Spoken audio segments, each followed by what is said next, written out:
আমি আপনাদেরকে একটা তথ্য দেওয়ার জন্য আসছি ভিডিওতে। সেটা হলো আপনি যখন এশিয়াগুলো ঘুরবেন, ধরেন এশিয়ার বিভিন্ন দেশ গেলেন, ইন্ডিয়াতে গেলেন, শ্রীলঙ্কা, নেপাল, ভুটান অথবা মালদ্বীপ, এই সমস্ত দেশের ইমিগ্রেশন আর সিঙ্গাপুর এবং আপনার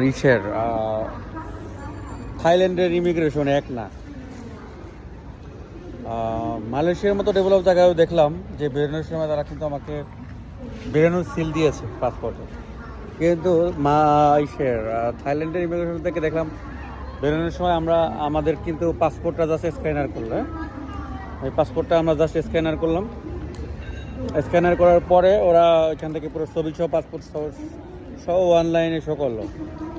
করার পরে আমাকে গেট খুলে দিল, একটা প্রথম স্টেপ গেট খুলে দিল, দ্বিতীয় স্টেপে এসে আবার ফিঙ্গারিং দিলাম, গেটটা ওপেন হয়ে গেল। এরপরে আমি ইমিগ্রেশন কোর্স করে আসলাম, কিন্তু কোনো সিলও লাগে নাই, কোনো অফিসারও নাই, কোনো লোকও নাই, সব করবে মেশিনে।